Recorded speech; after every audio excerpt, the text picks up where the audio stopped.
just want to let you know that power system, even though the syllabus is considered vast,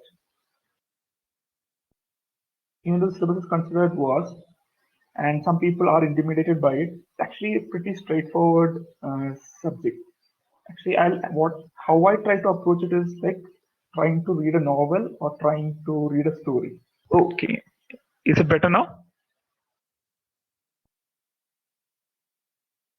Okay. So how I try to approach it is that I try to approach it like reading a story or reading a novel, which makes it easier for us to understand. There is always a story in everything, right? Okay. And for most part of it, it is basically a combination of physics, mathematics, network theory that you are learning, some elements from electrical machines, right? And some aspects of power electronics. So it is basically we are borrowing a lot of concepts from all these areas. There will be a lot of physics involved. There is a lot of concepts from basic mathematics, right, and network theory. Okay, so now let's borrow this concept from physics. We have to do work, right?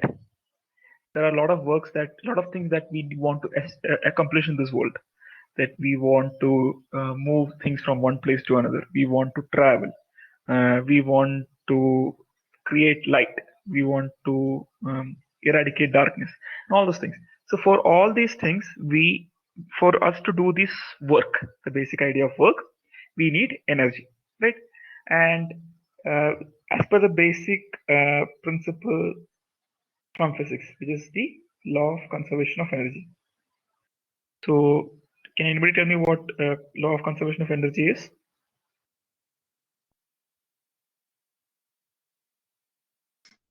So, yeah, that the energy can never be created or destroyed, but we can convert it from one form to another. Yes, exactly. So, thank you, Shadid. So that's basically the idea of law of conservation of energy, right? So, I need energy to do something, but okay. So then, where do I get that energy from? So, when we are as for our human body, we take food, we burn it, and we take the energy from that, right? But to do work in the outside world, we need energy. So we go to nature, and nature has energy in different forms. So, like what we do is that we build dams and we create potential energy of stored water. Or there is basically fossil fuels like coal or petrol or diesel, right? When we burn, we get thermal energy, right?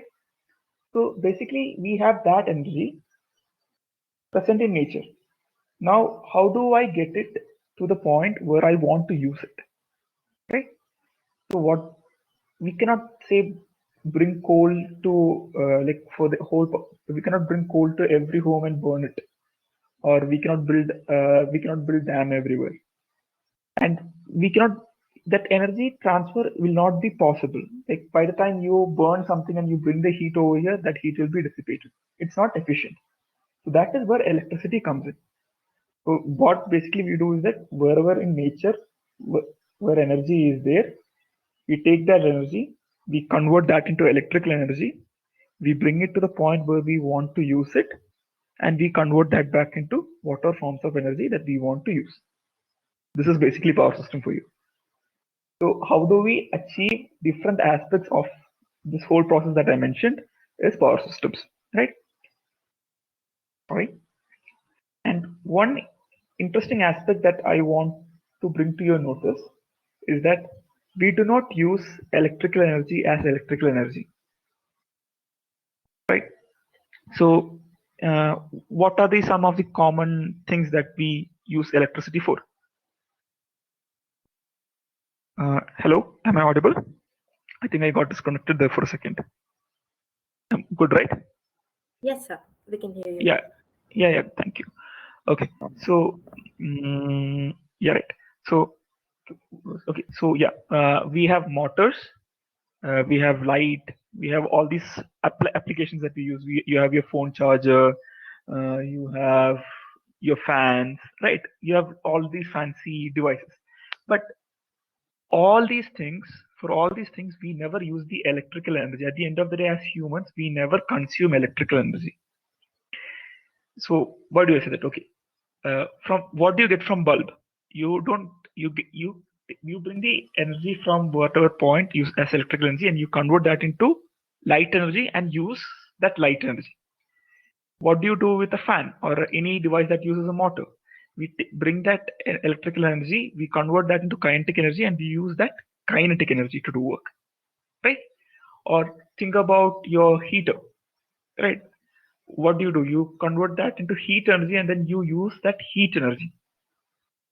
Nowhere do we use electrical energy in life, right? So basically, electricity is just a glorified energy carrier. It has no other purpose than to just transport energy, right? So last time when I told my students that it is just a glorified energy carrier, they actually brainstormed and they found a place where electricity is used as electricity, or the electrical energy is used as electrical energy. Can you guys think about what that application is?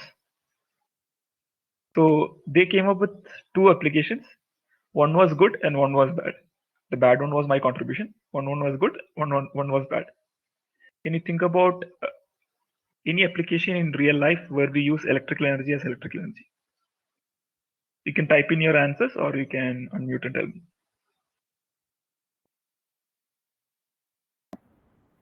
So something like a spark gap or a defibrillator. But a defibrillator is the answer, because our heart works with electricity. So defibrillator is the only place where we use electricity as electricity in a good sense. And in a bad sense, we use that for electric chair to kill a person. So basically, electricity is used to either revive a person or kill a person. That's it. End of story. Right. Okay. So that is about electricity as a energy carrier. Right. So now let's look at the different aspects that I told you earlier. Okay.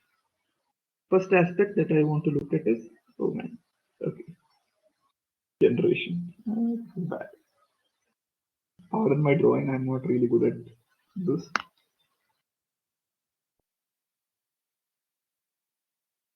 Yeah, the first aspect is generation. So what is generation? Generation is basically that first step of law of conservation of energy, where we convert naturally available source of energy into electrical energy.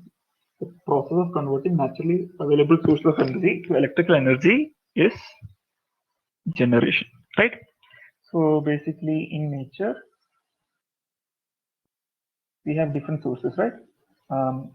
We have potential energy of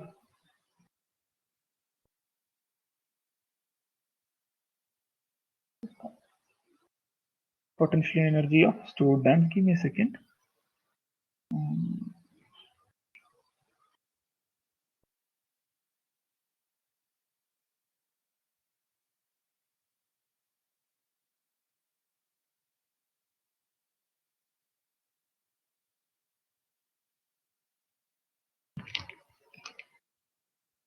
Yeah. So now, when we're talking about right, when we're talking about different sources of energy, right? In the grid, we have, what all do we have? We have thermal power. We have thermal energy, right? We have thermal energy. Then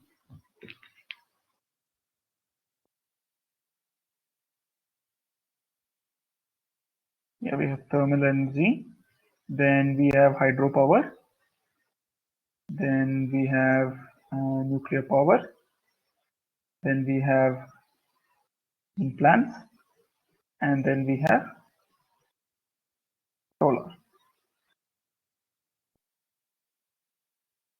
I think I should get a new slide.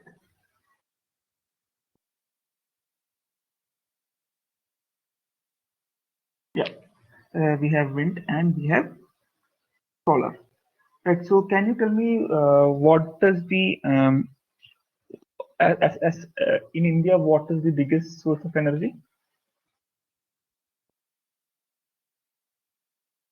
So in India, the biggest source of energy is basically thermal, right?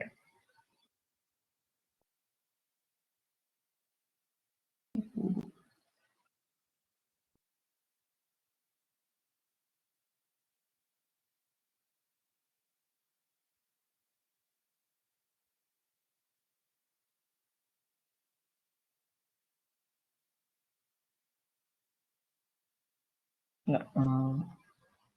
The biggest source of energy is thermal. Then, as far as South Indian states are concerned, like if you come to states like on the side of Western Ghats, like Kerala and Karnataka, and Goa and Maharashtra to a great extent, we depend a lot on hydropower plants, right?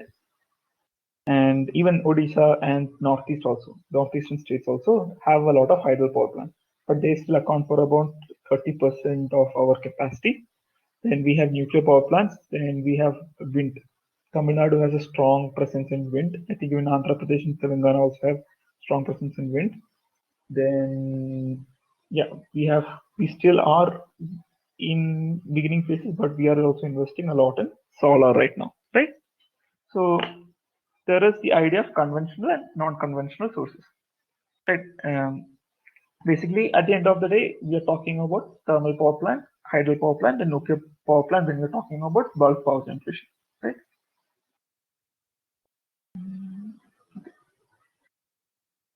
Bulk power generation. Yeah, when you're talking about bulk power generation. So basically, this is where the concept from electrical machines come into picture. So you guys are familiar with the concept of a synchronous generator. Okay. So what synchronous generator, what we do is that there will be a turbine. We'll couple a synchronous generator to that, and from the kinetic energy or from the rotation, we generate electrical power, right? So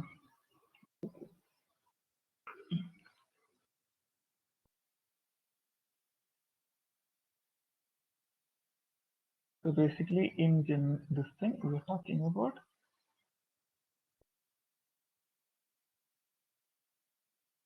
a generator. So when you're talking about generator, there are two types of generators. One is synchronous generator and one is an asynchronous generator. So a synchronous generator is basically that one that so that is has that frequency fixed, right? It always works at one fixed frequency. So that is, and most of our devices, or you probably will learn more about that in your electrical machines. But most of our bigger power plants actually work with synchronous generators. Asynchronous generators, like induction generators, are used mostly in wind power plants. We don't use them in our thermal or hydel power plants. We tend to use synchronous generator. Okay, so basically, synchronous generator is, or the generator converts naturally available forms of energy to electrical energy. Now, the problem that we face in electrical system or a power system grid is that all these naturally available sources of energy is not located at places where we want to consume it, right? So we need to bring the energy from the place where it is available. So what we do is that we keep the generator where the energy is available. So it could be a place where we can build a dam so that the water reservoir does not spill into where we live, right? So we need a lot of space for the reservoir. So we have generators over there, or thermal power plants are usually located where the coal and water is available. We usually place the nuclear power plant far from where we usually are for safety concerns, right? So these are far away from where we live or where we want to consume power. So we need to bring the energy from that point to the point where we are going to consume. So that is where transmission comes into picture. So basically, transmission is the process of bringing energy from where it is generated to where it is consumed, right? That is basically transmission. So one of the bigger reasons that we use electricity as the energy carrier is because the loss during transportation is less. So basically, if you think about it, transmission is the process of transporting. The process of transporting energy, right? And finally, then what we need to do is that we need to get the energy from the point where it is entering the area to every single point where it is consumed. That is basically called as a load. So that is basically called as a load, right? So basically, this is what power system is. How do we convert energy from available forms to electricity? How do we transport it from the place where it is generated to place where it needs to be consumed? And finally, how do we get it to individual nodes where it is consumed? This is basically power system. This is power system in a nutshell, right? And another thing that we tend to use, one more thing that I want to introduce to you guys is the two terms, which is energy and power, right? Can you tell me which do we consume, energy or power?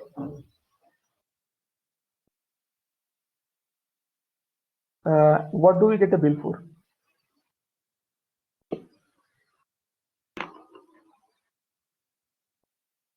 Energy, sir. Yeah, energy. Consume. Okay, so okay, so right. So this is like I want you to think about it and let me know. Can have you ever used the terms energy and power interchangeably? So basically, as Sridevi told us, we get the bill for energy, but usually we tend to generate power. So what is that relationship between energy and power? You can, I want to think, Varun, Mahak, like prefer. Okay, is my voice break better now? Better, right? I hope. Okay, so please type in your please type in your answers. If you don't want to unmute and speak, that's great. I also don't mind. But yeah, can you tell me what is the relation between energy and power?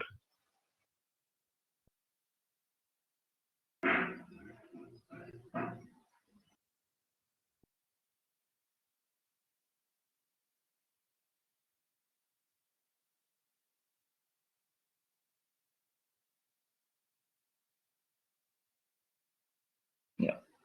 So basically, yes, correct.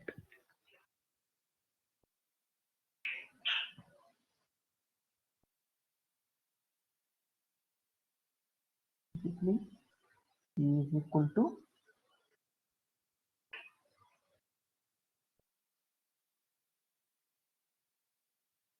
E is equal to P into T, right? Energy is power consumed over time.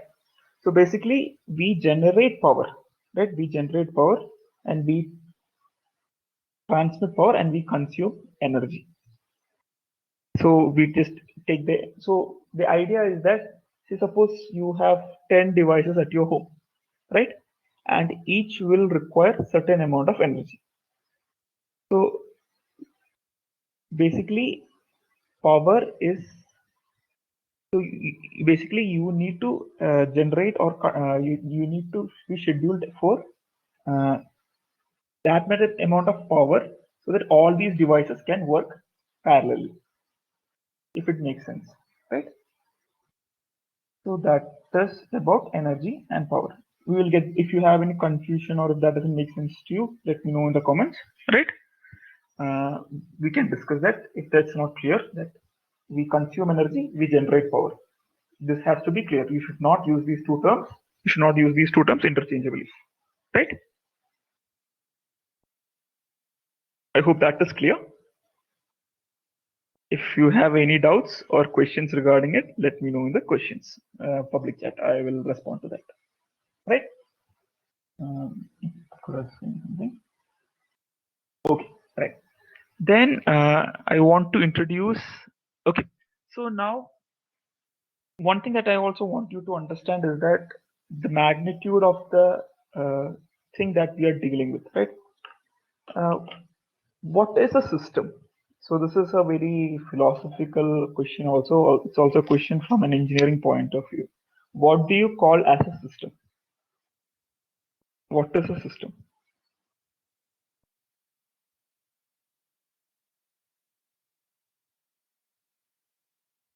So do you call everything as a system, or is there a specific classification for what you call as a system?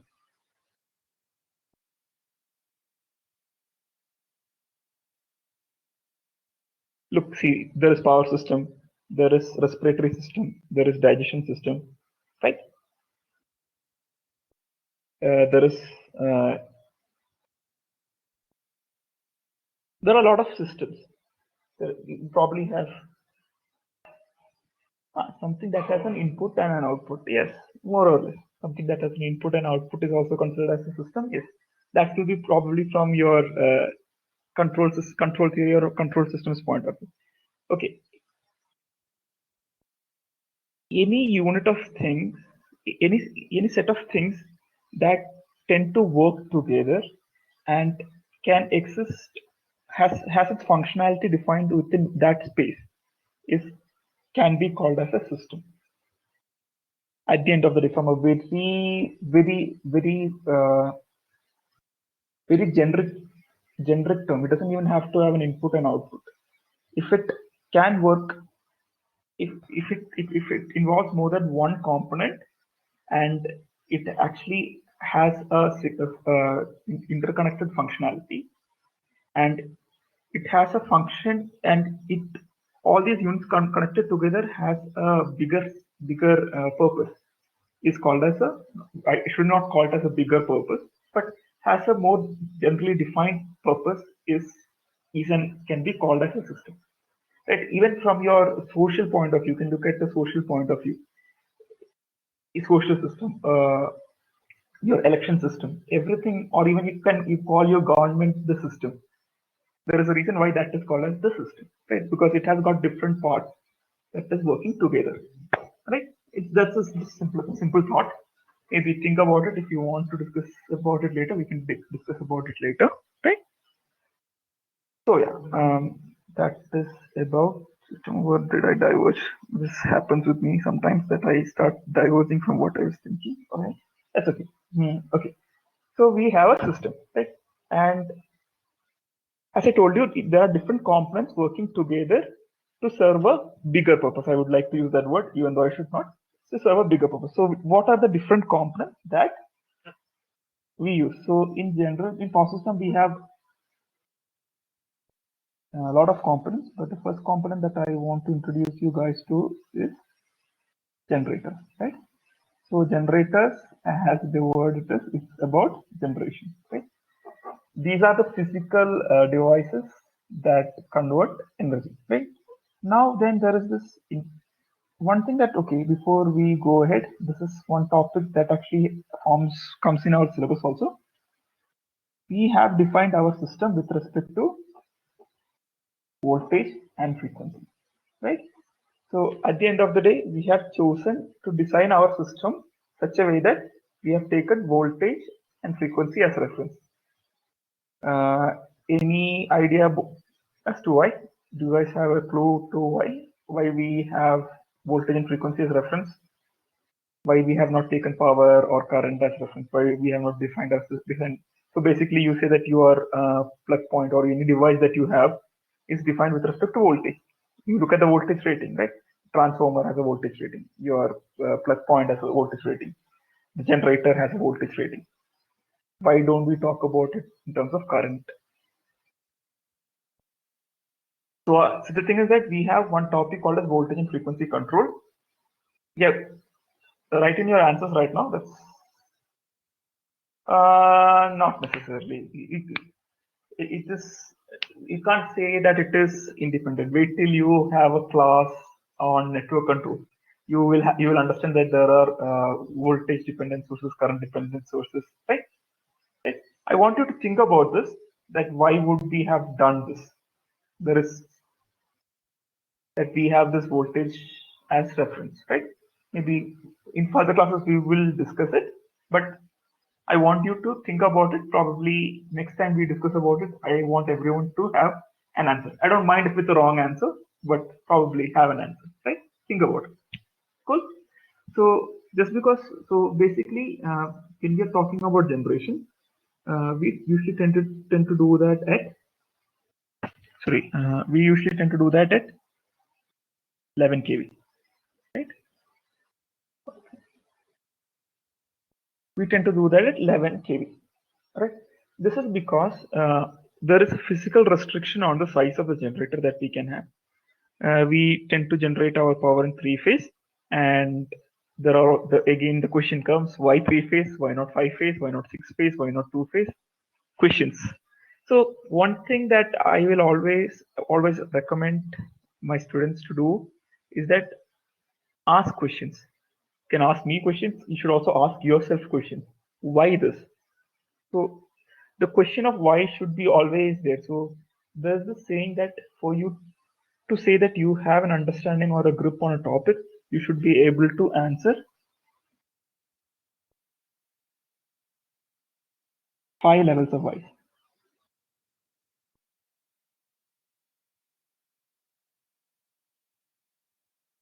So somebody asks you why, you answer that question, right?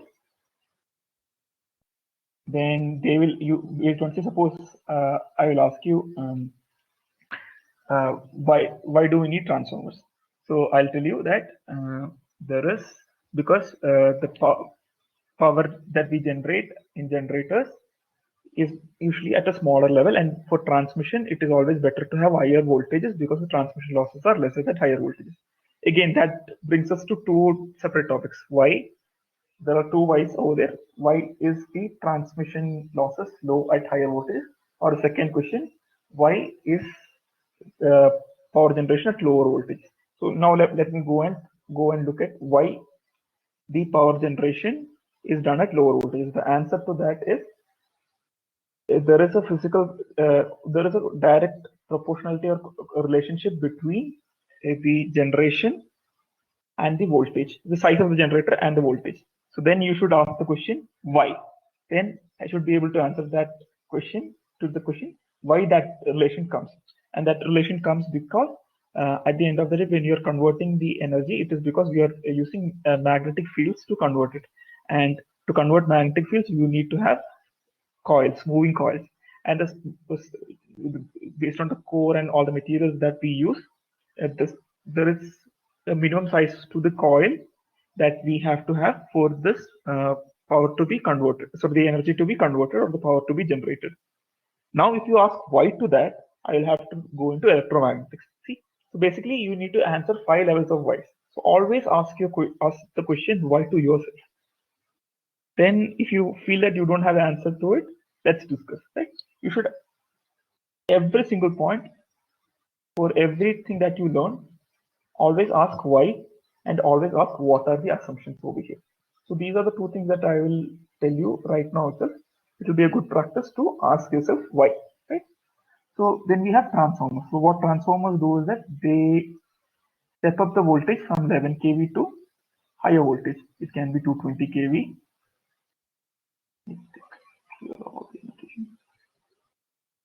Yeah, it can be somewhere like 220 kV or 110 or 400 or 765, right? So these are the different voltage levels that we have, right? So we step up that and then we provide that power or current to transmission lines which carry the power from this point to the load center. Again, at this point, we have another transformer to step down the voltage to the voltage level that we consume. Usually what we have is that at this point, we will step it down to 11 kV and then we will send it to load center. But again, there will be smaller transformers which will step it down to 240 volts. Not actually 240 volts, it will be three-phase voltage, and then it will come to your consumption point, right? So that is basically, these are the few of the physical equipments present in power system. There are more equipments, but these are the main four equipments present in power system, right? Any questions so far? I probably, these are the things that you already know. Okay. I would always ask, so this, I'm stressing again and again, always ask yourself why. When you're learning something, always ask why, because at the end of the day, that's what gate people also will ask. In any question, they will test whether you know the why of what you of the they'll test the why, whether you know the why behind the concept that you are using or the why behind the formula that you are using, right? It would matter, right? Okay, so then before I proceed, just one last thing that I want to tell you is these three people. Do you guys know all these three names? Probably you know Edison, you know Tesla, right? Are you familiar with this name? A simple yes or no in the comment box will help me. Okay, wait.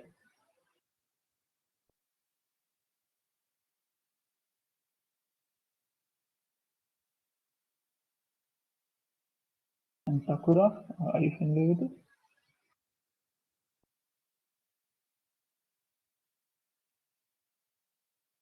Okay, so yeah, great. So basically, you guys know the whole war between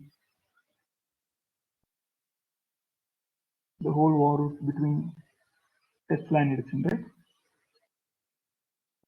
So Tesla and Edison is supposed to be Edison was pro DC and Tesla was pro AC. But actually, what the war was not actually between Edison and Tesla. The war was actually between Edison and Westinghouse. So Edison was a scientist and an industrialist, right? And he was trying to set up a DC grid in New York. And Westinghouse was an industrialist and a promoter of science, and he actually teamed up with Tesla. So Tesla and Westinghouse were a team. Basically, Westinghouse championed Tesla's technology, and they fought the war. So basically, if you check, there is a movie called as Current War. If you are interested, that talks about this idea. The war actually was between Tesla and Westinghouse. Sorry, Edison and Westinghouse, with Tesla and Westinghouse being a team. Finally, what happened was that they were both trying to aggressively push for their technologies, and Edison was pro DC because he was able to visualize the DC power flow or current flow, like the whole pipe analogy, right? There is a pipe, there is water flowing through it, and why does water flow through it? Due to pressure difference. So this basically works beautifully for DC current, where this pressure is equivalent of voltage and water flow is equivalent of current. And so it was easily visualizable. And it is at that point of time that Tesla comes up with the concept of AC current. And it was mind boggling. Like a lot of people couldn't even grasp their head around it. Even I still don't think people understand. Even though we use AC current, the idea that it is fluctuating between value going to zero and going to the negative side. I don't know how many people actually understand the physical, what do you call it, physical manifestation of current, or how that physically happens, right? This, we will test how much you understand, or we will try to understand how AC works when we come to the concept of power factor, or how AC power flows, right? This is actually a very interesting concept in itself. So a lot of people were skeptical about AC current and AC transmission, including Edison. Edison tried to prove that AC current kills people because it actually affects. Because at the end of the day, our system also actually have fluctuating current. So AC current can actually stop our heart. or restart our heart for that matter. So, but DC current just makes your system burn. It doesn't actually cause your heart to stop. So it doesn't try to kill an elephant with AC current to prove that it actually is dangerous.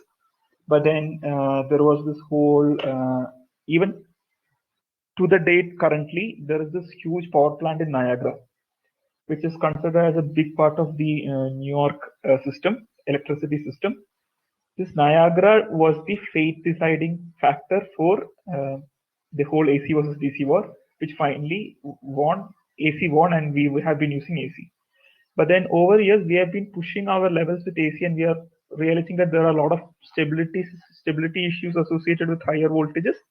So we are now finally going back to DC now. So you guys have heard about HVDC, right? So basically now when we have to transmit power at extremely higher voltages or extra high capacity, we tend to go back to DC. So finally that their war is now over, and now we have come to a space where both can coexist.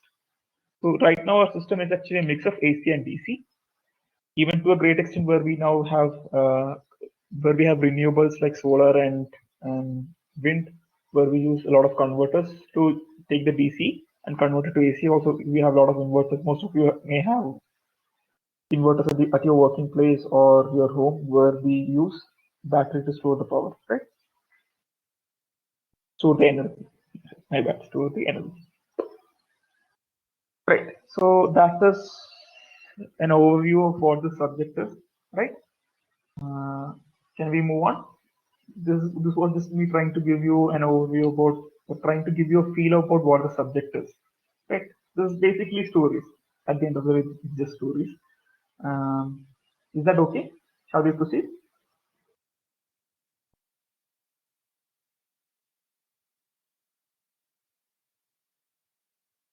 Right.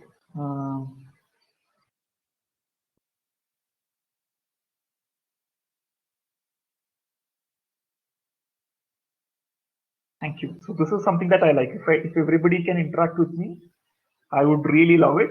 I know it might be difficult. Even I am trying to navigate this whole idea of an online class. But if we are in a physical space together in a classroom, this is more easier. But somehow we have to make this work. Probably we'll figure this out as we go. I think you guys are more experienced with this when it comes to online classes, because probably you have been attending other classes as well. But we will figure this out. But yeah, this thing that you guys did for me right now, I really appreciate it. Yeah, this is something that I'm looking for right now. Thank you. So yeah, now okay, now just to set some ground rules. I always recommend that you guys go through your brochure. Have you guys downloaded the 2021 brochure and gone through it? All right, good. You should go through. You should go through the brochure and understand. If you haven't downloaded, and go through the brochure, especially for your electrical engineering, go through the general instructions and also through the syllabus for electrical engineering. So if you do that, you will understand from last year to this year, they have added one new topic. So this is my slide from last year. Yeah, this was the syllabus, and this year they have added one topic. So we will go through this topic, because if they have added one topic very specifically, that means there is at least 60 to 80% chance that there will be a question from this topic. Right?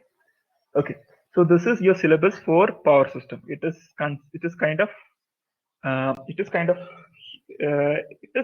probably the second biggest topic in your electrical engineering syllabus after electrical machines. Electrical machines, no. There's engineering mathematics, then there's electrical machines, then there is power system. So usually what happens is that when you are doing your BTech, even when I did my BTech, I had 3 subjects over 3 semesters for power system, right? That is approximately 150 hours or 180 hours of class, right? But the syllabus for GATE is a little more streamlined, and it will take me approximately 40 to 50 hours of your time to cover the syllabus with problems, right? We have to look at some problems as well because we are looking at from a GATE point of view. So we will cover concepts, we will cover problems, and it will take us approximately 40 to 50 hours. So don't recommended that don't miss classes. Preferably don't miss classes. If you're missing classes, I think we will still have the recordings. Go through it, and I will try to give you the notes. I have notes. I have my written notes that I'll give you the PDF probably once we have covered the whole thing. I'll upload the PDF for you guys so that you can download it. Right. Also try to make notes of your own always, because there is no better written material than your own, because you understand whatever you understand, you can capture it that way, right? Okay. Takara, is there something that you want to say?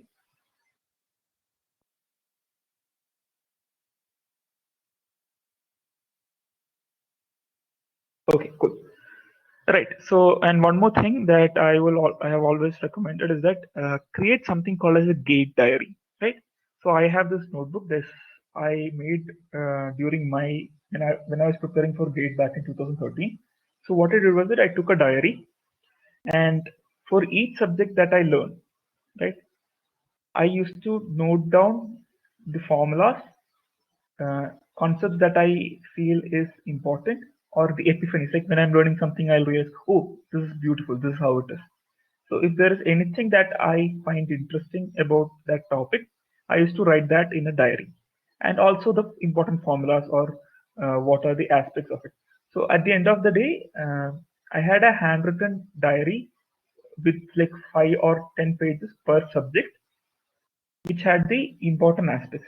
So this will help you in the like in the last time when you are revising, or when you are actually, if you're going to attend an interview at an IIT or an NIT, or if you're going to attend an interview at POSOCO or your ONGC or your NTPC, this notebook will come in handy. So this notebook I created in 2013. Even in 2020, I still use it, because it has all the concepts, important concepts, starting from power system all the way to engineering mathematics. Make sure that this is not your subject note, it's just all the important facts.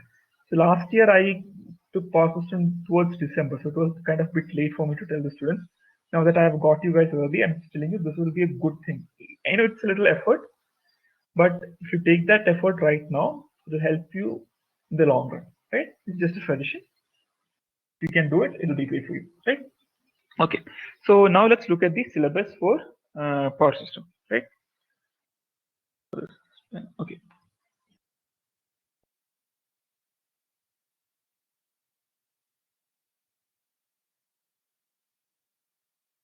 Okay. So if you see over here, this is basics of power generation. So we'll have to look at how power is generated, what are the different types of generation, different types of power generation, what is the physical aspect associated with it, what are the expressions associated, what are the equations associated with it, all those things.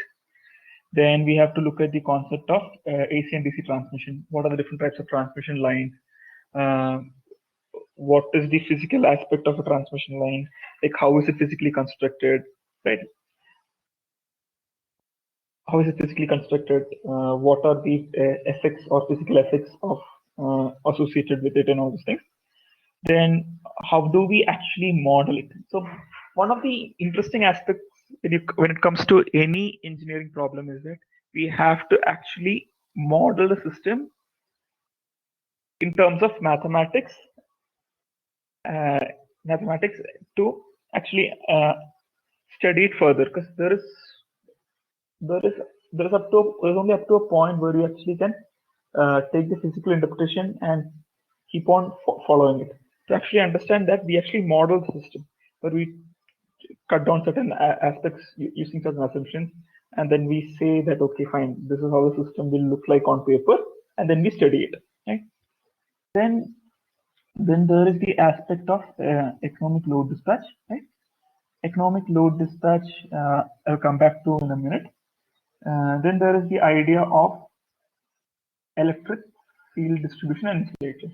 So we have insulators in the system. Why do we have insulators in the system? That we will discuss in that topic. Then we have the concept of distribution system, right? Distribution system is finally about transmitting power, finally taking the available power and giving it to each consumption load. So basically these 5 topics, okay. 1, 2, 3, 4, 5. These 5 topics is about what physically what power system is. Like we keep on talking about power system, power system, power system. Okay.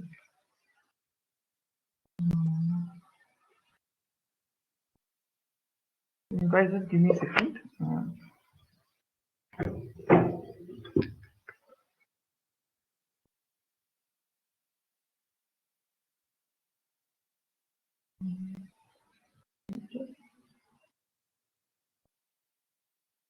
Right. Okay. So we keep on talking about so physically what that power system is. Like one thing that you will understand is that power system is the biggest man-made machine in the world. Right? If you think about it, it is the biggest man-made machine. So also so we have different types of networks, right? There is the wireless network that we use for our connectivity, and it is the biggest physical network in the world. That you have physical connections, all these transmission lines going here and there, right? So we have all these transmission towers. There are all these wires. So it is considered as the biggest physical network in the world. It's the biggest man-made machine in the world and biggest physical network in the world. So controlling this is, so how is this physically present? So these 5 or 6 topics actually cover that.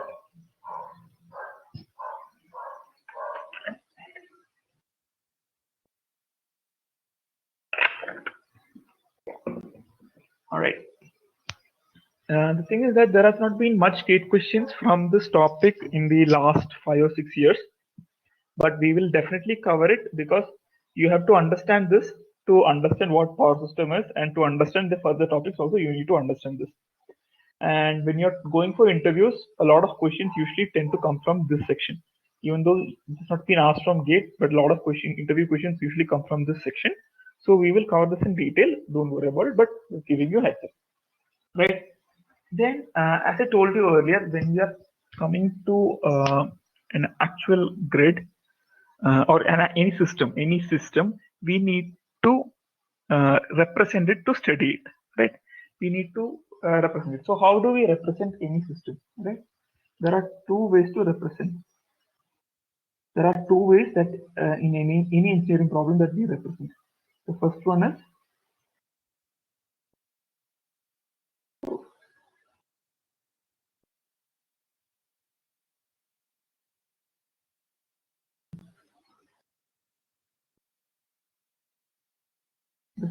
is graphical,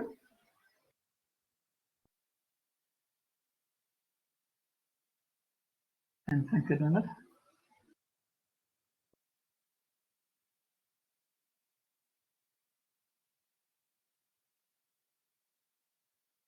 right. So if you look at any problem, any engineering problem, we tend to do these 2 things, right? So in power system also, we have to do these 2 things, and this one, bus admittance matrix is the mathematical approach, right? Even though it is not there in syllabus, we have to look at the graphical approach, because without this you won't be able to understand. We will be learning this also, and it is usually called as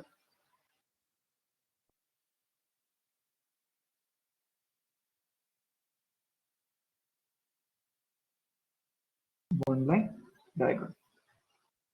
So I understand that this might not be easy. Next class onwards, I will just prepare this writing material first, so that it's more streamlined. Okay. So there is one-line diagram, right? So, so there is the idea of representing the system is basically bus matrix and one-line diagram, right?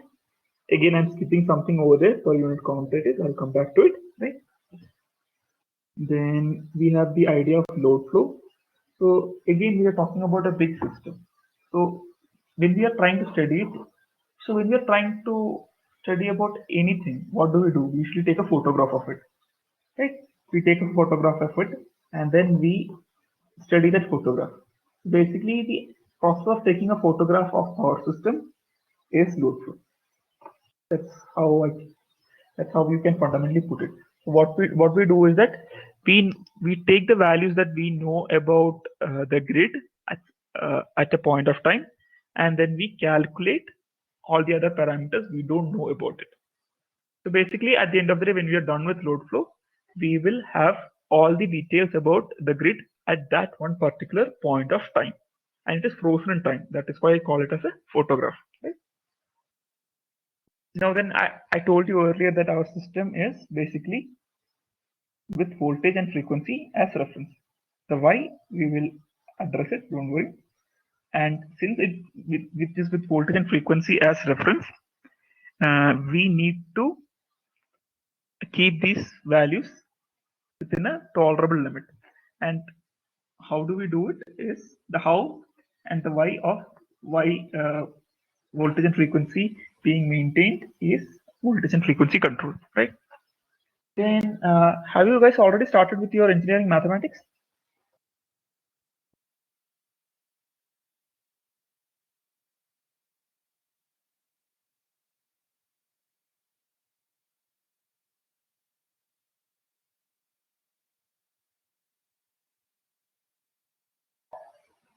All right. So in engineering mathematics, there is something called as complex numbers. You probably have already might have learned it in your set.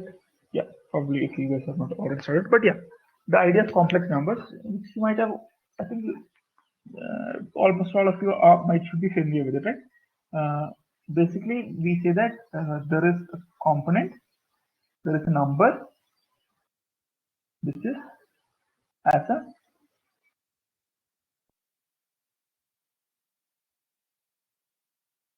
right. So when we are talking about simple mathematics, when we're talking to a kid, the mathematics for a kid stops over here. But this is the real part. But when it comes to engineering, there are different aspects of it where this I is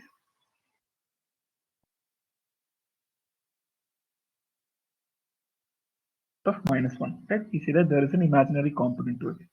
Again, I would encourage you to ask the question why. Right? Probably you are not yet comfortable to ask the question why to me. That's okay. Ask yourself why. If you don't have the answer, we will discuss that in the next class. Or probably ask that when you are learning complex numbers, that we have this complex number part. Is it for so because see, not every phenomenon that we observe in nature can be represented just with real numbers.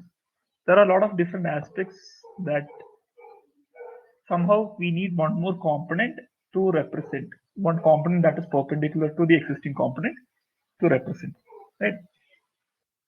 So basically in power system, right, I is synonymous with current.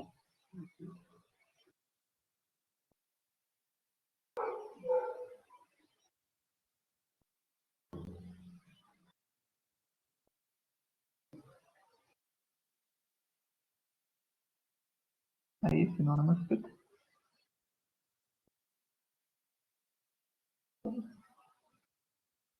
I is synonymous with current, right? So what we tend to do is that when it comes to power system or basically in electrical engineering, we usually tend to use A as root of -1, right?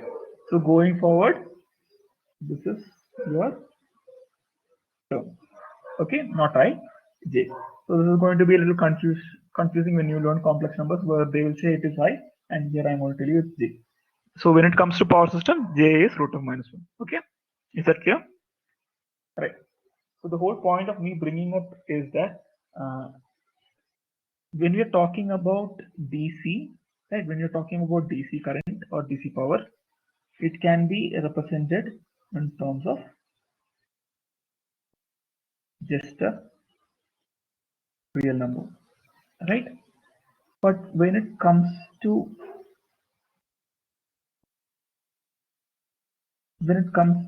um,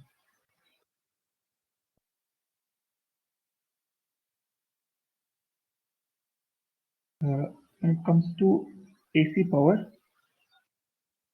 there is a time varying component as well.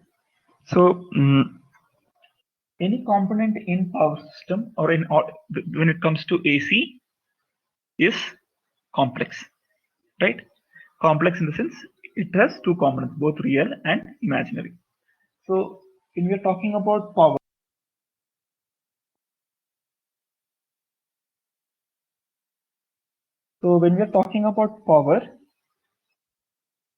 okay. Um, so can you tell me what the unit of okay? What is power? Power is product of voltage and current. So in DC it would be volt ampere, right? Right. So when it comes to AC, we have something called as apparent power, and the unit of apparent power will be volt ampere, right? Then there is the real component or the actual effective power that we get to use, right? Whose unit is watts. And then there is the imaginary component, which is Q, which we usually call as volt ampere reactor. Technically speaking, all these units should have same dimension because we are adding them, right?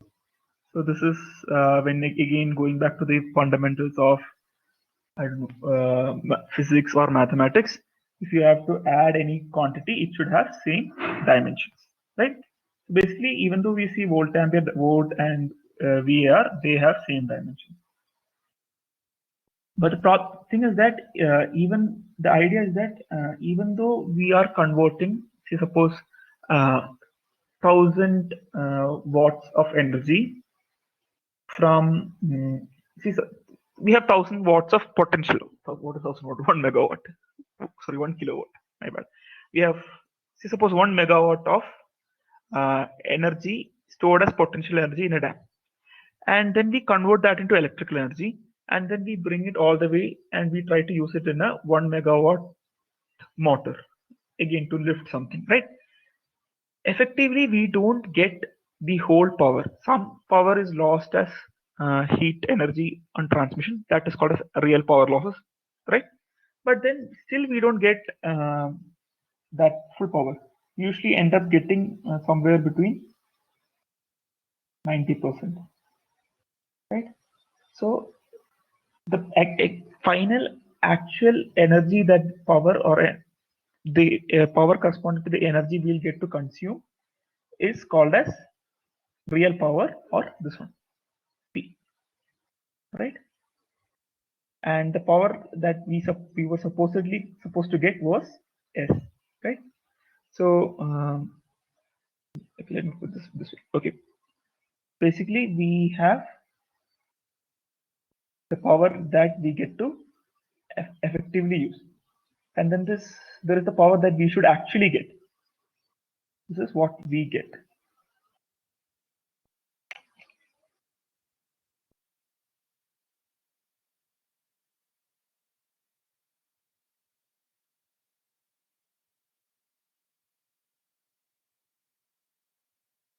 And this is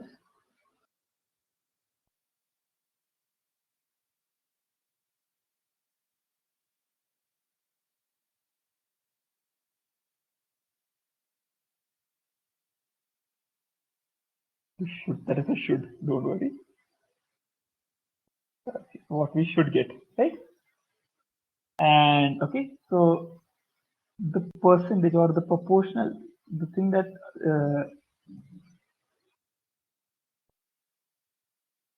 the component of the power that we should get and what we get is called as power factor.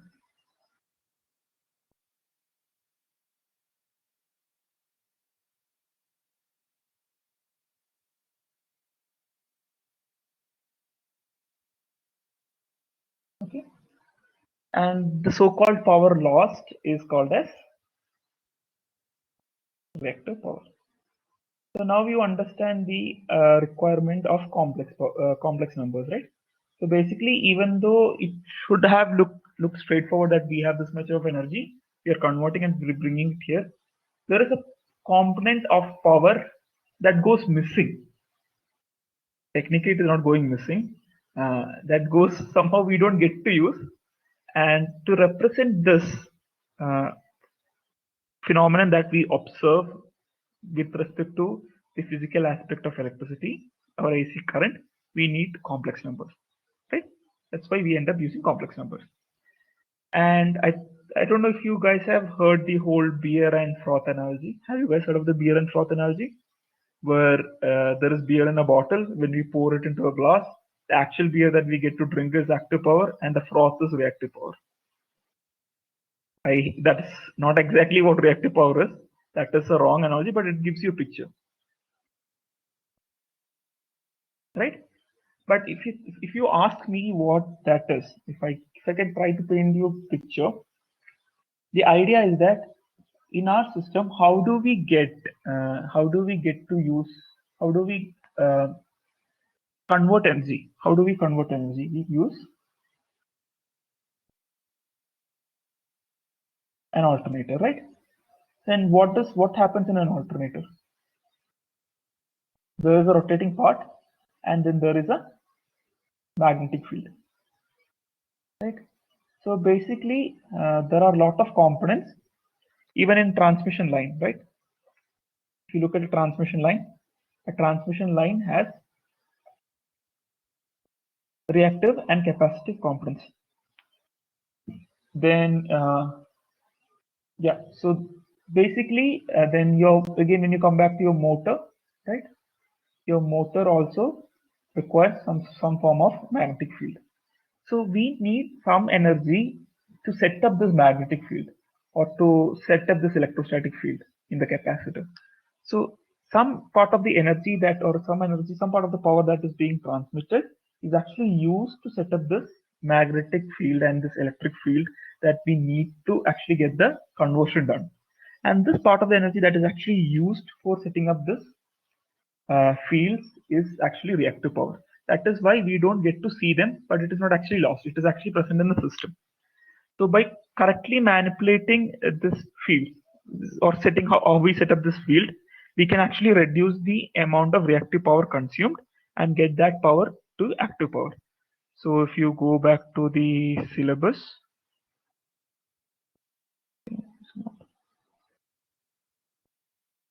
that is what is about series and shunt compensation and power factor correction. So how do we do this? And the how is answered in series and shunt compensation, and what and why is answered in power factor correction, right? Is that clear? 1, 2, 3, next. I think I should take attendance maybe half an hour. You guys are there, right? All right. If you have any questions, please let me know. Right. I know this is probably did whatever I say make sense to you guys? All right. This is one question that probably you will face, that what is reactive power, right? Right. Thank you. Okay. So now that once we have covered all these aspects, so the next aspect that we will be looking at is symmetrical components. Okay. So okay, let's go back to per unit quantities. What is per unit quantities, or why do we need per unit quantity? So when you're talking about power system, again, we are talking about a single grid. We are talking about a single grid that is actually having all the way from a small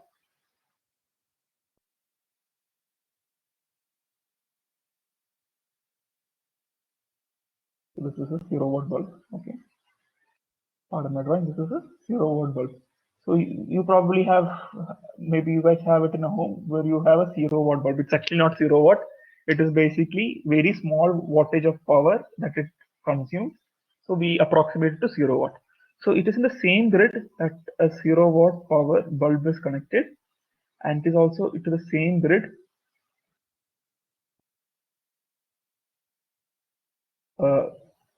megawatt motor is connected. Right?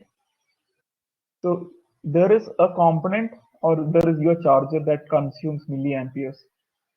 Right? There is a phone charger that consumes milliamperes, or there is your bulb that consumes 0 watt, and then there is a huge uh, motor or a huge heater that actually consumes kiloamperes of current, which draws kiloamperes of current and megawatts of power.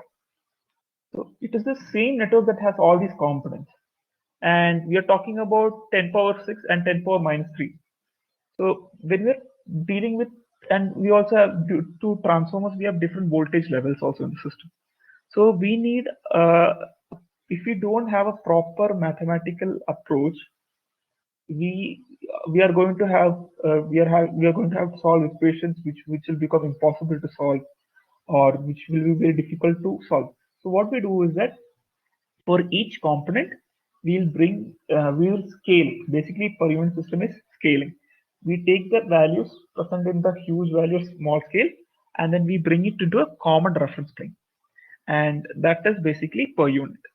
So once we are done covering with the syllabus, I always prefer to start with per unit, right? Because per unit is one line diagram, and per unit probably will be the first topic that I'll start with.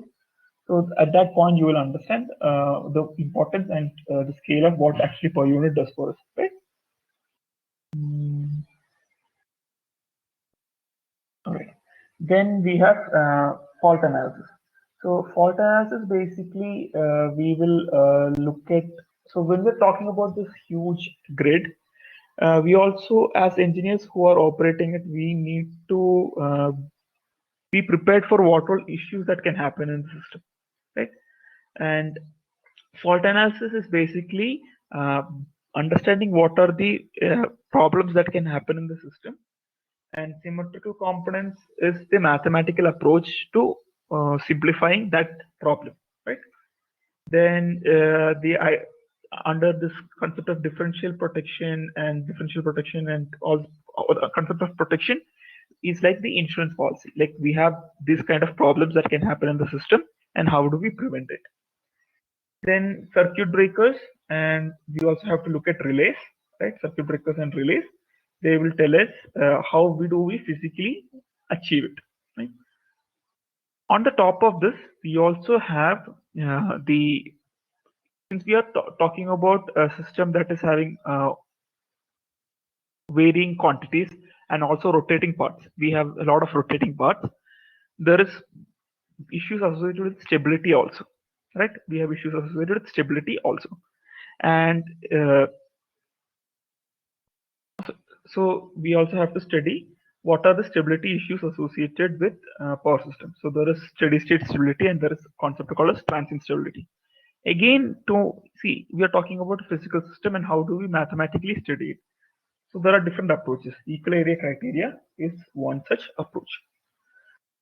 So I spared some time and went through the syllabus just to to help you understand that it's not tough, but it just requires some patience and some time. So stick with me through this. We will cover all of this, and probably we'll breeze through this actually.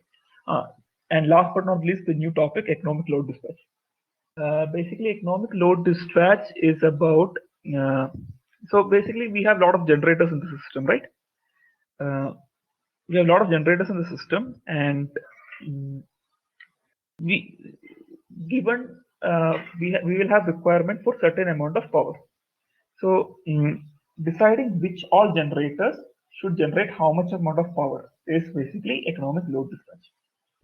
In 2020, they had a question from economic load dispatch. So I think that's why they added to the syllabus.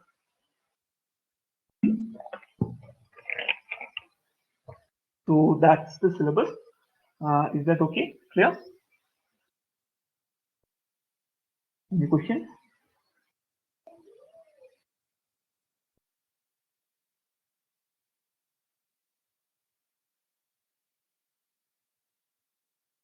Okay, so okay.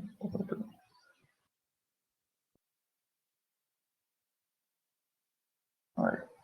So if you have any questions or if you feel there is some doubt, just get back to me, right? Okay, so can we start off with one topic right now? Is that, can we? Okay, let's do that. All right. So the topic that I was going to start off with called as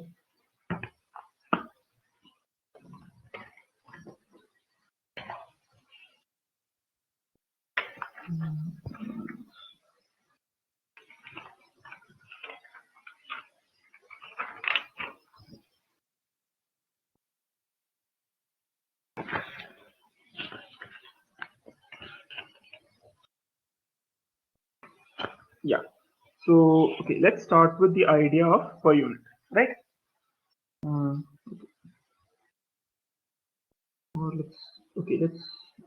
let's try to understand representation. Okay, what I would like to start off with this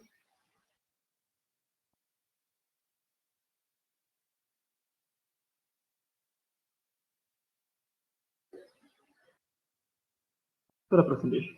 So under representation, as I told you earlier, there are two things. One is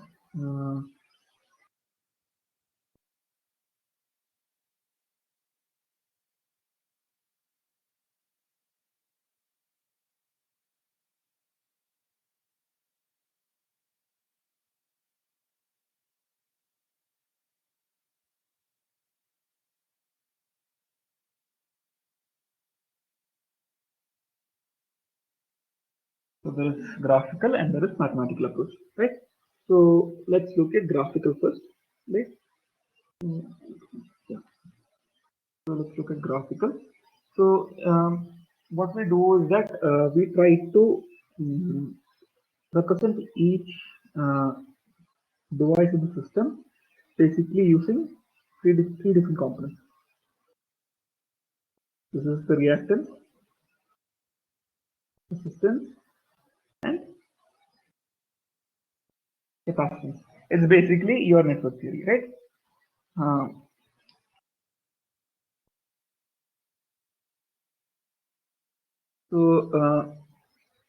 and then there is the energy source. Of course, there is the energy source or the voltage source.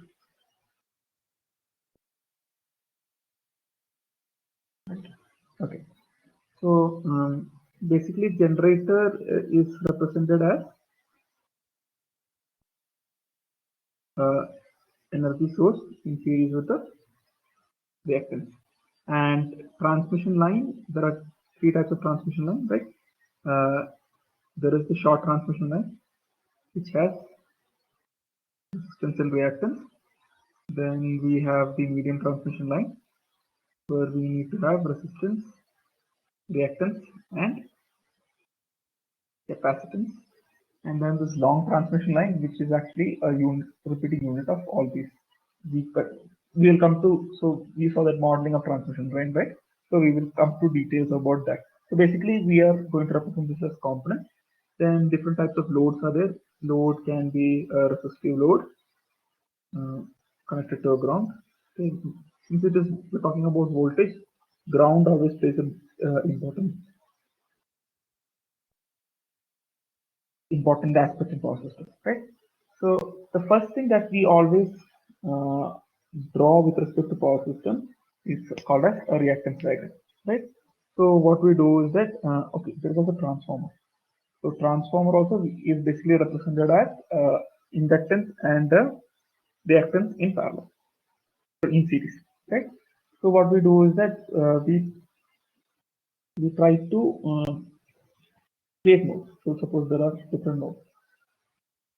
And then we say, okay, there is a generator connected to this node, right?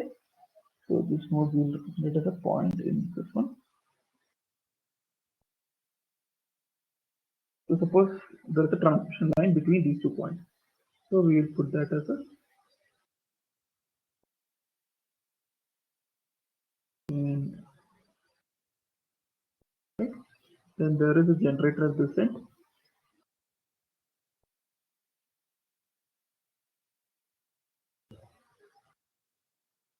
And then there is a load at this end.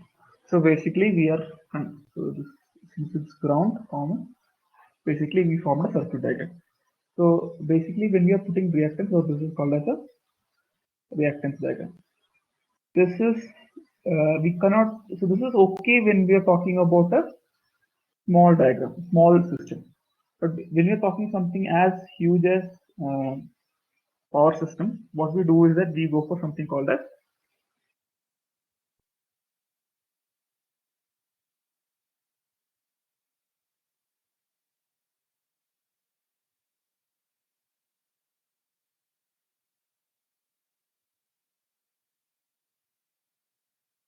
one line diagram. Okay. So what we do is that we replace every component with one single line. So what we say is that okay, fine, there is one node.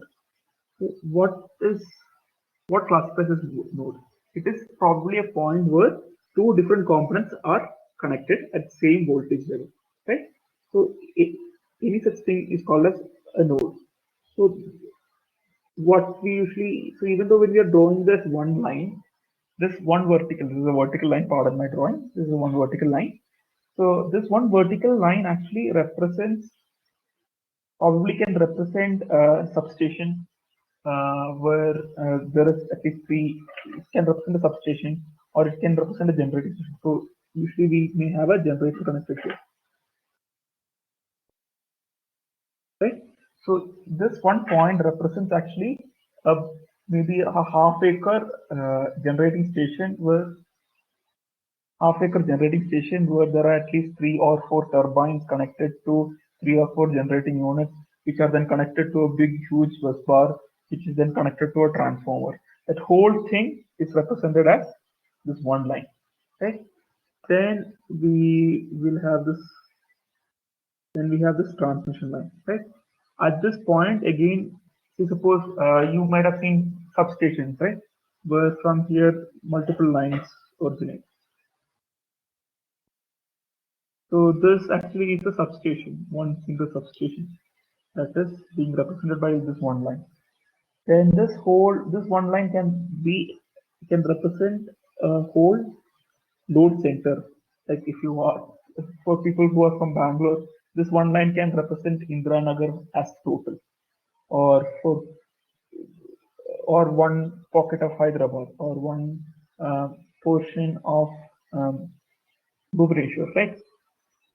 So it can represent, so it basically represents one voltage level, and whatever is beyond that is actually represented as one single, is brought together and it's represented as one unit. Okay, so this is basically one line diagram. So in a lot of questions you will see one line diagram. So when we encounter one line diagrams, I think it will be easier for you to understand. Is that clear?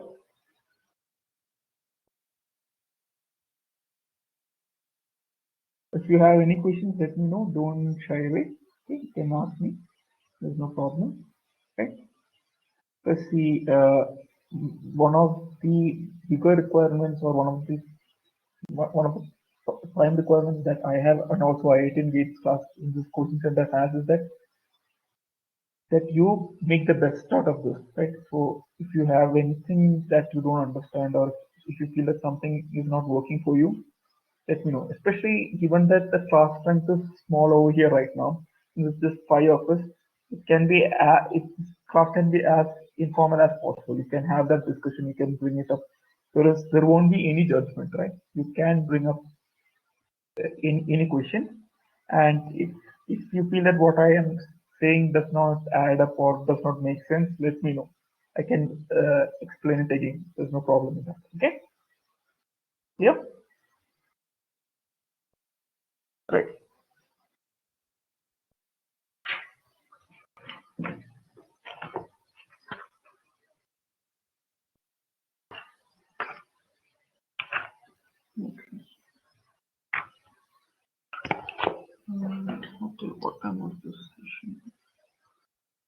And one thing that I want to mention right now is that I really applaud your dedication that you guys are sitting all the way up to 11 o'clock to do this class. That is actually really appreciable.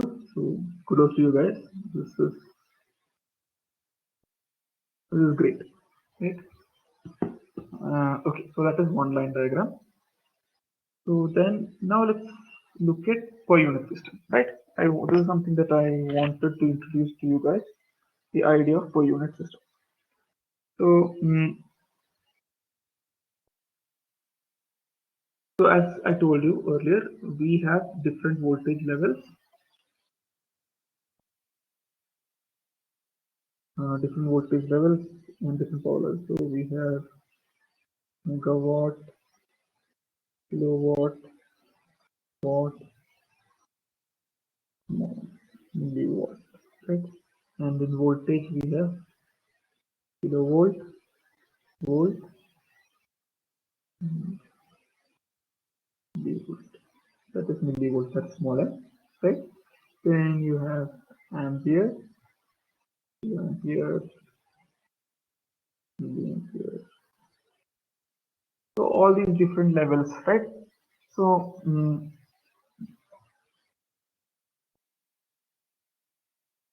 what we do is that at this point of time there is unit, right? So what we say is that we will say that we have something called as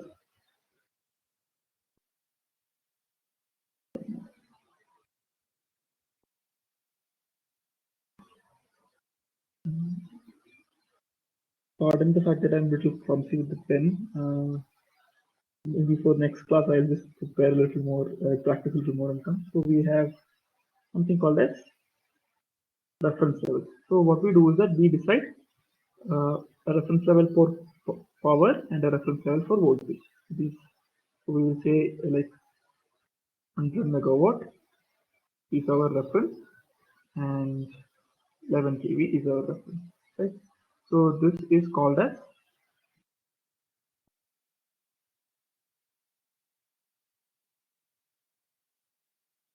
base voltage and base power. So what we are going to do is that we are going to basically what we are going to do is that we are going to take every value in the system and convert it with respect to this reference or base. So now these are just two quantities, right? Now after this,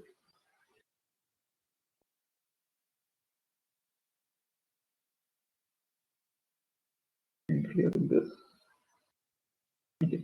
So these are just two quantities. So we have base power and base voltage. So, but then what are the other quantities that we have in system? Can you tell me? That we need to monitor as electrical engineers or things that we are interested as electrical engineers?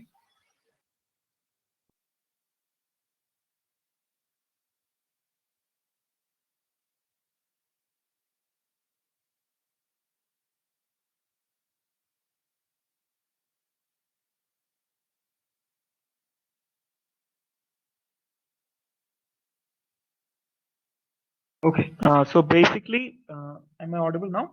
Better? Okay, so we have decided, we decide these two quantities. So then what are the other components that we are interested in as engineers, electrical engineers, when we are modeling? So we are talking about representing the system, right? So what are the other components? So the other component will be current and impedance, right? Yes, correct. Thank you. So so since we fix, so this one we fix, we decide, right? We choose. Then we derive that base current. What will be base current?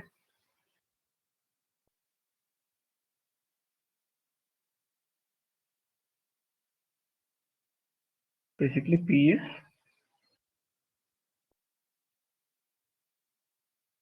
P into I. So I is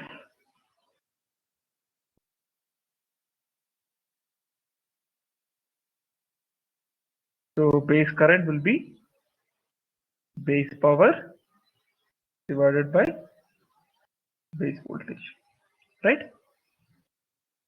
And what would be base impedance? So this is an extremely important concept because a lot of problems are based on base impedance. What would be base impedance? There are two approaches.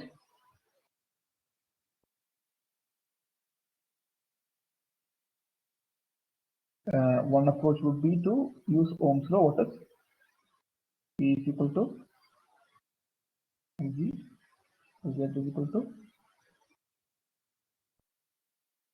P by I, or P is equal to V square by R. Yes, thanks to you.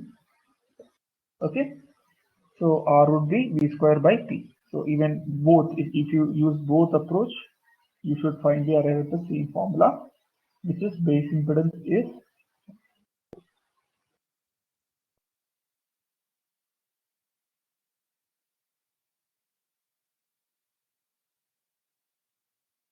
base impedance is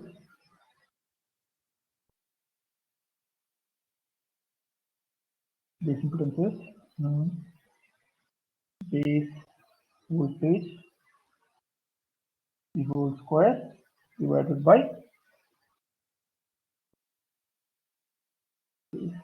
power. Right? Is this clear? So far so good? Right? Okay. So what we basically do is that, say suppose we are talking about a system where we have a transmission line that has a impedance of 20 ohms, right? And we are saying the reference is 11 kV, 100 kilovolts, right? So what would be our base impedance? Do you guys have calculator with you? Always also, so what my student last year told me was that there is this app that actually is similar to the gate calculator that is available on the interface. So probably download it so that we'll have a lot of problems going forward, right? So always have a calculator handy, right? Do you have the calculator with you, or you need to download it?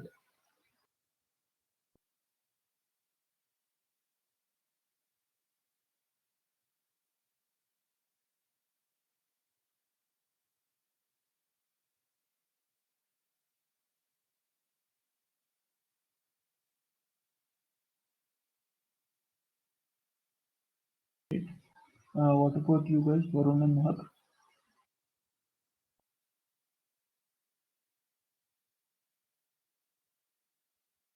Okay, that's great. Right.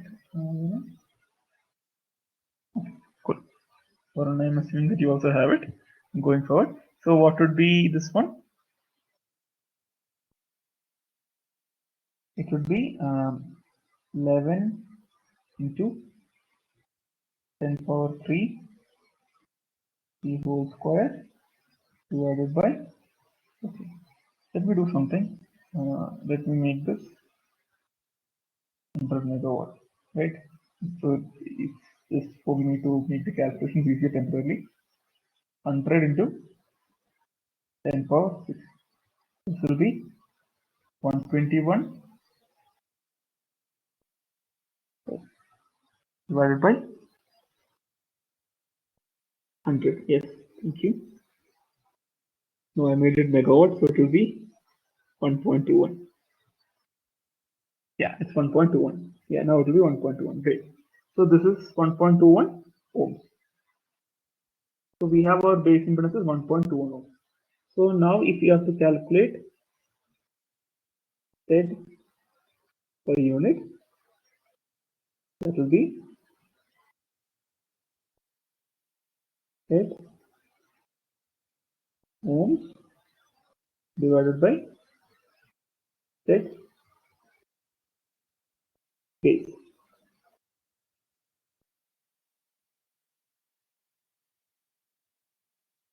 So that would be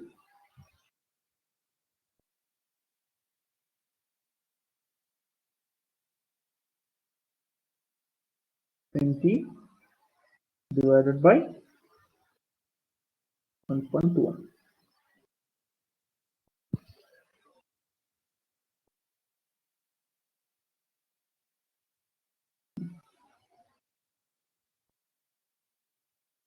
Right, 16.5. I'm assuming that you just divided its integration.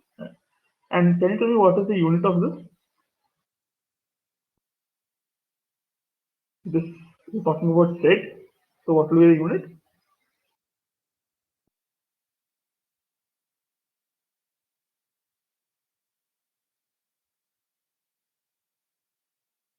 Right, we have one answer per unit. Any other answers?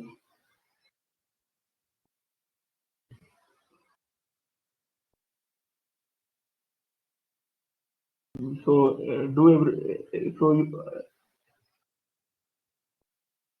does everybody agree that the unit is per unit? Yes, actually that's correct answer. There is actually no unit because we divided ohm by ohm, so it is just a proportional value. Just for us to understand that this is a per unit value or a proportional value, we represent it as per unit in 0.52 per unit. Right? Good. Okay. So now let's look at one question from previous date. Okay. Is that okay? Okay. So you guys can see the question, right? So basically what they're saying is that there is a synchronous generator and it is rating is 75 MVA and 10 kV, right? Now what they are asking is, what they have given is that the XD is direct access impedance. Have you guys covered synchronous generator in your electrical machine case? Electrical machine just started, right? So probably not.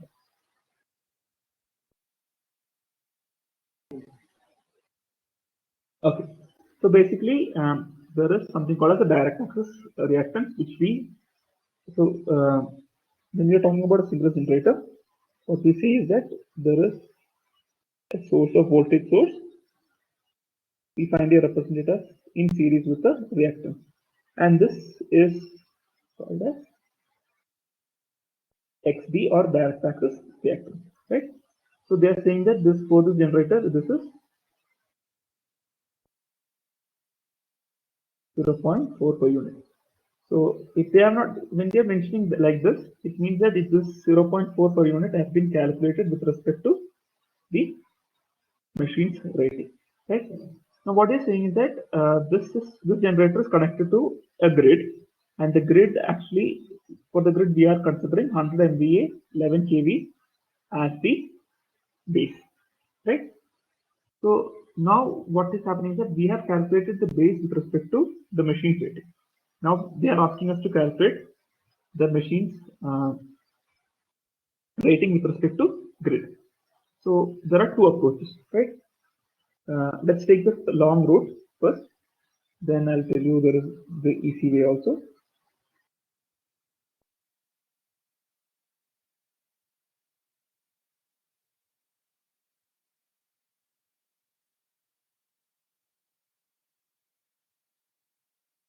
So what they've given us is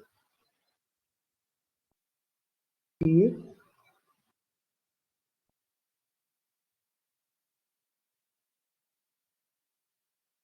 95.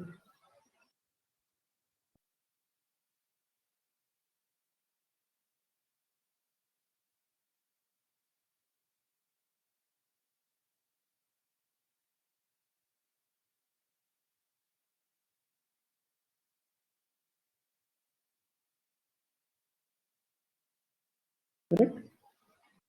And XD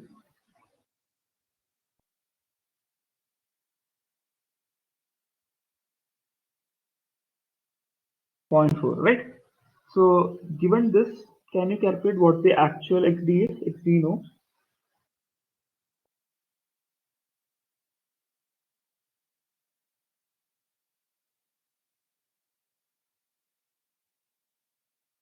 Can you calculate what XD in actual ohms is? I will give you a minute.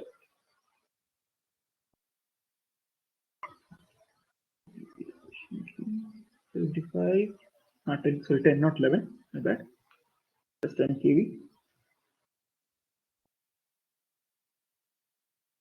That is 10.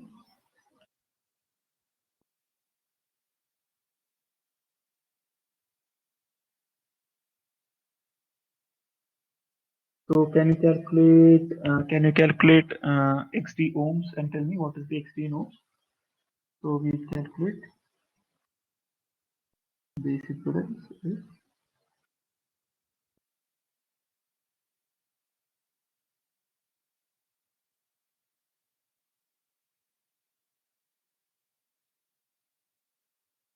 okay. Okay, good. We have multiple answers. I like when we have multiple answers. So base impedance is 100 divided by 75 and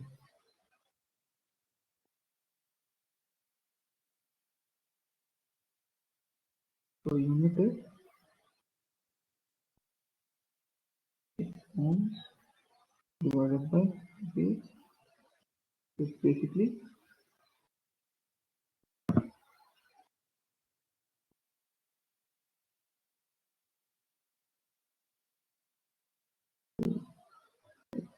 ohms is equal to x per unit into base impedance. So what about Varun and Mahak? Do you guys have an answer? Or do you guys are taking sides?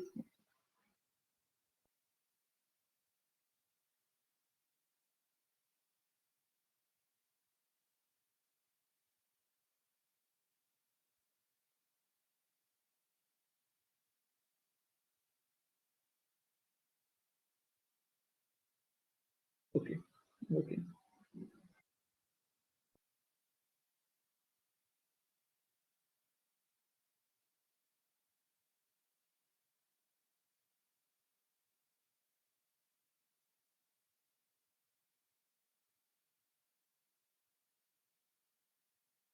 So my answer is yes.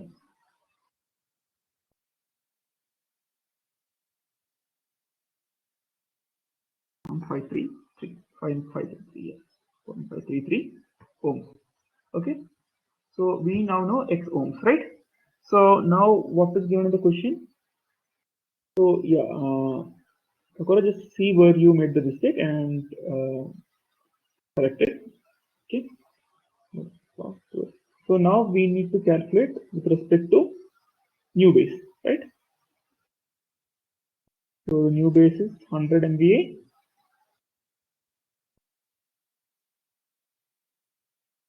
11 kV.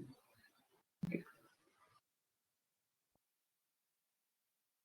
So what would be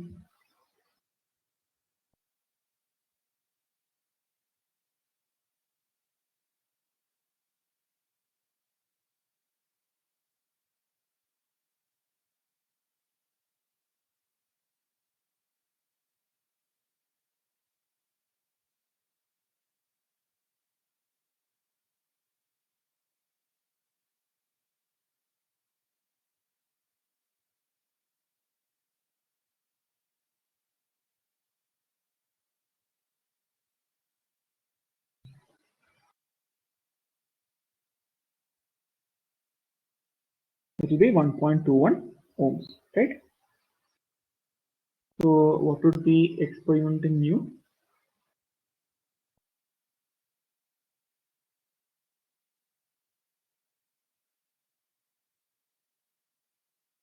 It will be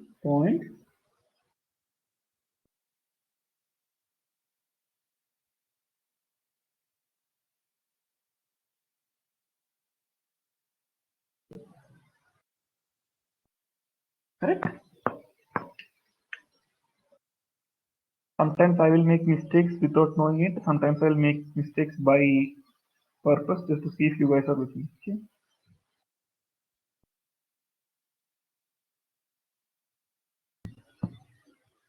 0.44. Yeah, 0.44 per unit. Right? Let's see if there is that option.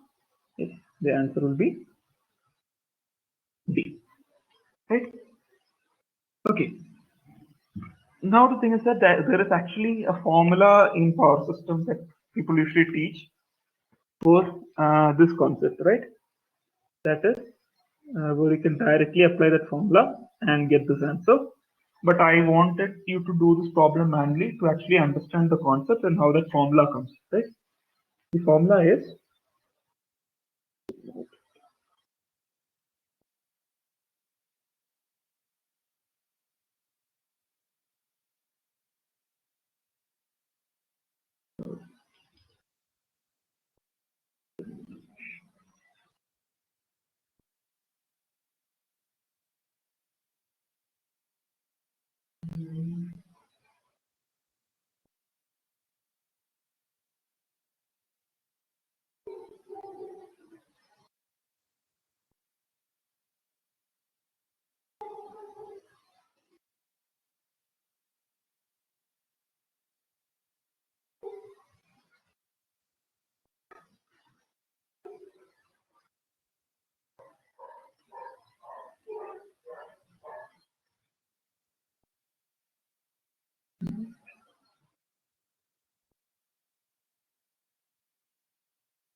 sorry, please can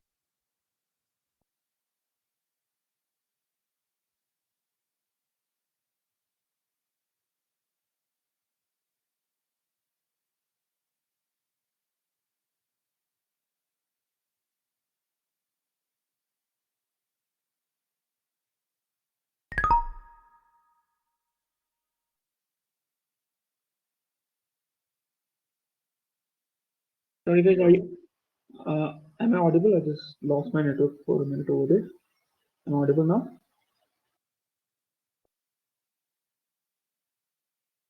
Okay. So the formula is X per unit nu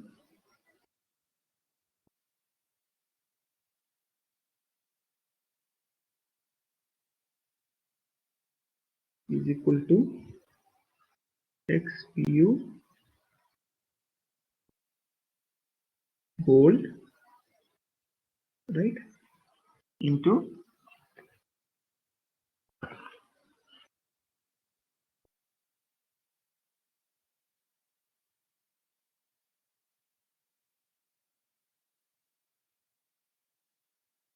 base voltage volt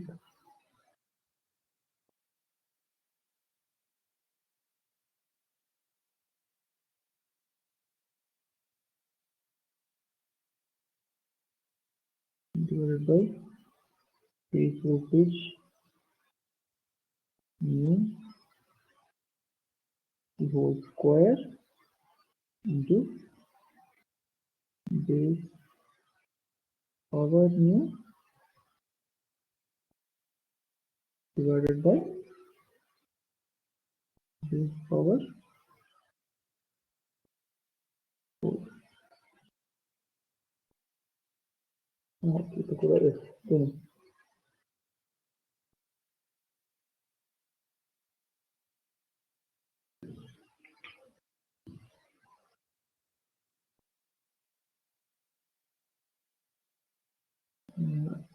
Do you have any questions? Is that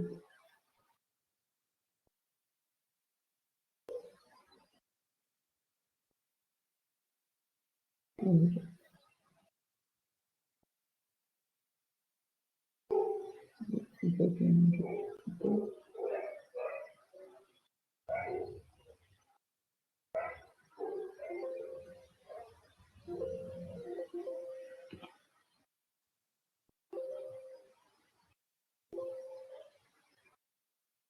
right? Okay, so you got this formula, just note this formula down, right?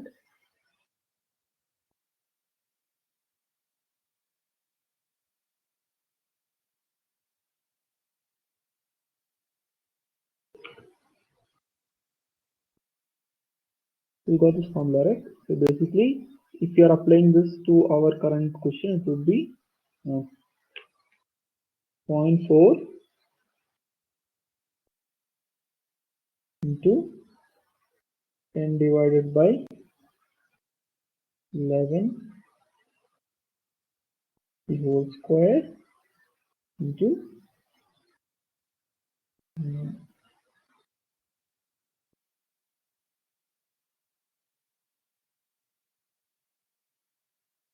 100 divided by 75.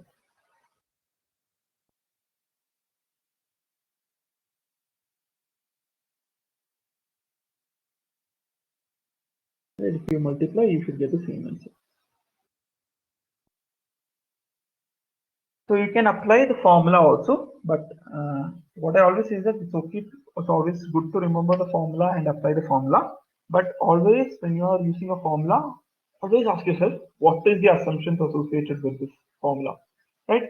Because what happens is that usually gate tends to play with the assumption, so that sometimes you will have to tweak the formula, or you have to make sure that you are using the correct formula for the given problem.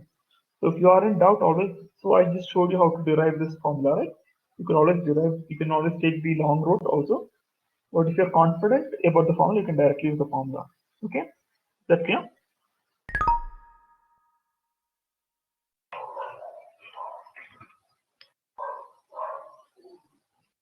So yeah, always ask yourself, why do I use this formula? Or can I use this formula?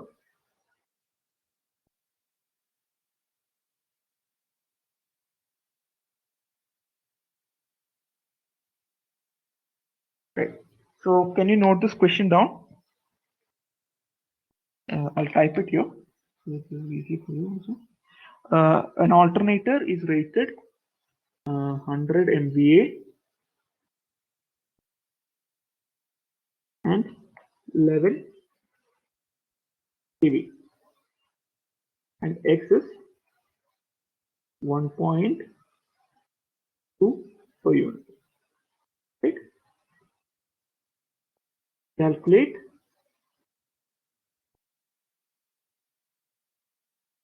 X in new base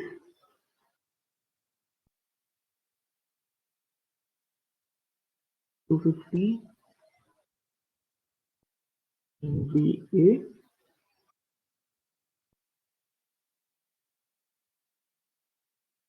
in 0.2 kV. Can you do that? And once you're done with it, you can wind up the session for the day. Calculate and let me know your answer.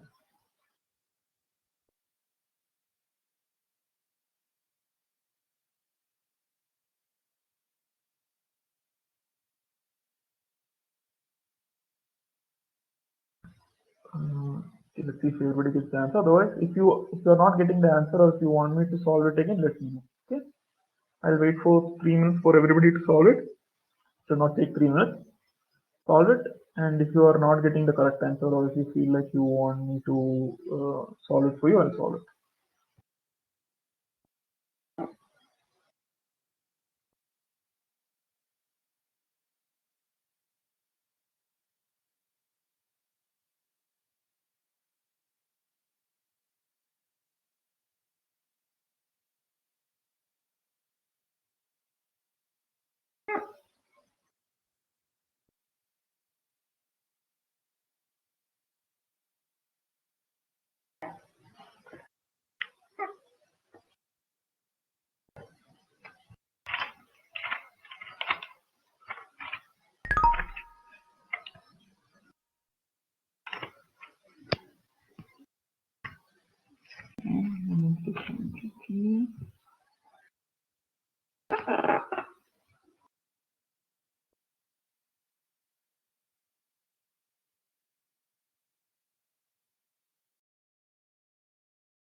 Okay. Right. So we have 3 answers, right? So the correct answer is 0.28. Okay. Sorry, 2.08. We all this 11. We look at where you probably went wrong. Okay. Continue. Always better to always good to write down the values. What is new?